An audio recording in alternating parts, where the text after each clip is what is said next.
یہ سورہ لوگوں کو اس بات پر سخت ملامت کرتی ہے کہ وہ مال، اولاد اور افراد کی کثرت میں لگ کر اس انجام سے غافل ہو گئے جو خسارے اور عذاب کی صورت میں ان کے پیچھے ہے، اور انہیں دھمکی دی گئی ہے کہ وہ عنقریب جان لیں گے، دیکھ لیں گے اور ان نعمتوں کے بارے میں سوال کیے جائیں گے جو انہیں شکر کے لیے دی گئی تھی، مگر انہوں نے انہی میں مشغول ہو کر نعمت خداوندی کو کفر میں بدل دیا۔ سورہ اپنے سیاق کے لحاظ سے مکی بھی ہو سکتی ہے اور مدنی بھی۔ الہاکم التکاثر حتی زرتم المقابر میں لہو اس چیز کو کہتے ہیں جو انسان کو اس امر سے مشغول کر دے جو اس کے لیے معنی رکھتا اور اہم ہو، اور الہاہو کذا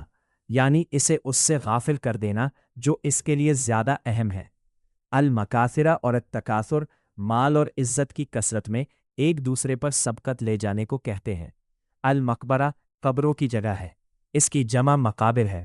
اور حتی زرتم المقابرہ موت سے کنایا ہے۔ سیاق کے مطابق معنی یہ ہے کہ دنیا کے سامان اور زینت میں کثرت اور عدد و عدت بڑھانے کی دوڑ میں تمہیں اس چیز سے غافل کر دیا جو تمہارے لیے اہم تھی، یعنی ذکر خدا،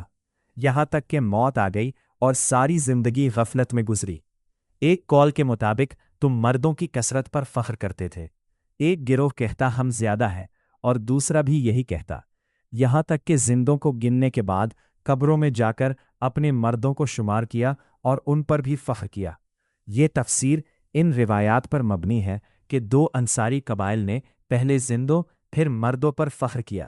یا مکہ میں بنی عبد مناف اور بنی سہم کے درمیان یہ واقعہ ہوا۔ کلا سوف تعلمون، اس میں انہیں بے جا مشغولیت سے روکنا اور ان کی خطا بیان کرنا ہے، اور سوف تعلمون میں دھمکی ہے کہ دنیاوی زندگی ختم ہونے پر اس لہو و لعب کے انجام کو جان لوگے۔ ثم کلا سوف تعلمون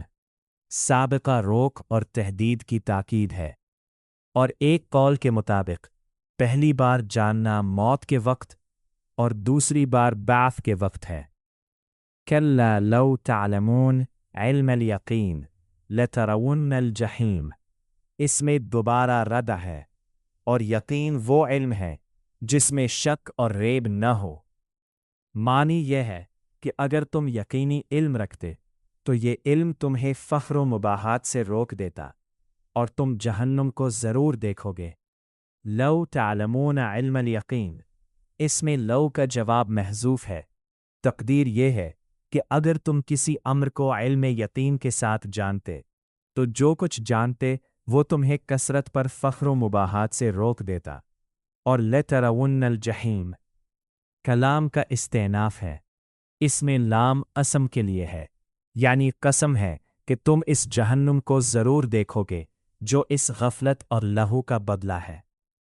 بعض نے کہا کہ لترون الجحیم کو لو امتناعیہ کا جواب نہیں بنایا جا سکتا کیونکہ رویت کا واقع ہونا حتمی ہے، اور لو کا جواب اس طرح نہیں ہوتا، لیکن یہ اس بنیاد پر ہے کہ جہنم کی رویت قیامت کے دن مراد ہو، جیسا کہ وَبُرِّزَتِ الْجَحِيمُ لِمَنْ يَرَى میں ہے۔ حالانکہ یہ مسلم نہیں بلکہ ظاہر یہ ہے کہ پہلی رویت قیامت سے پہلے بصیرت کی رویت ہے، یعنی دل کی وہ رویت جو یقین کے آثار میں سے ہے، جیسے کہ وَكَذَلِكَ نُرِي إِبْرَاهِيمَ مَلَكُوتَ السَّمَاوَاتِ وَالْأَرْضِ وَلِيَكُونَ مِنَ الْمُوقِنِينَ، اور یہ قلبی رویت قیامت سے پہلے ان لوگوں کے لیے حاصل نہیں جو لہو میں مبتلا ہے، بلکہ ان کے حق میں ممتنع ہے کیونکہ یقین ان کے لیے ممتنع ہے۔ ثم لترونها عین الیقین، اس میں عین الیقین سے مراد خود یقین کی حقیقت ہے، یعنی تم اسے خالص یقین کے ساتھ دیکھو گے، اور یہ قیامت کے دن مشاہدہ کے طور پر ہوگی۔ اس کی دلیل بعد کی آیت ثم لتسألن یومئذ عن النعیم ہے، بس پہلی رویت قیامت سے پہلے اور دوسری قیامت کے دن ہے۔ ثم لتسألن یومئذ عن النعیم، اس کے سیاق سے ظاہر ہے کہ خطاب تمام لوگوں سے ہے، مگر حقیقت میں ان سے متعلق ہے جنہیں اپنے رب کی نعمت نے رب سے غافل کر دیا اور کثرت نے انہیں ذکر الہی سے ہٹا دیا۔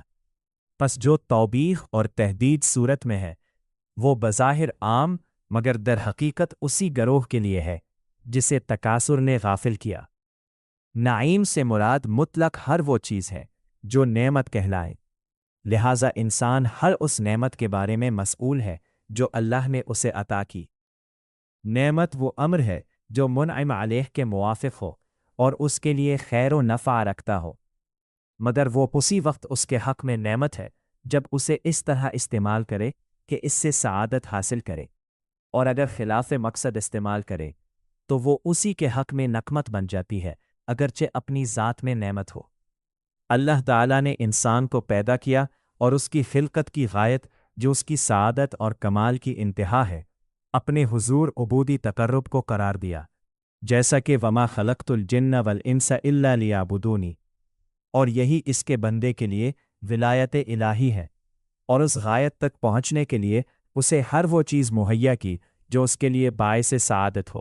یعنی ظاہری اور باطنی نعمتیں عطا کیں۔ ان نعمتوں کو اس طریقے پر استعمال کرنا جو اللہ کو پسند ہو اور انسان کو اس کی مطلوبہ غایت تک پہنچائے،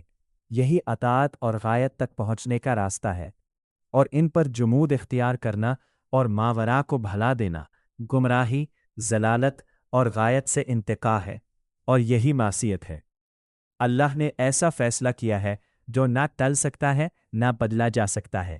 کہ انسان اس کی طرف لوٹے گا اور اس کے عمل کے بارے میں سوال ہوگا، حساب لیا جائے گا اور جزا دی جائے گی، اور اس کا عمل دراصل نعمتوں کا استعمال ہے، جیسا کہ وَأَن لَيْسَ لِلْإِنسَانِ إِلَّا مَا لِهَن وَأَنَّ سَعْيَهُ سَوْفَ يُرَى ثُمَّ يُجْزَاهُ الْجَزَاءَ الْأَوْفَى وَأَنَّ إِلَى رَبِّكَ الْمُنْتَهَى۔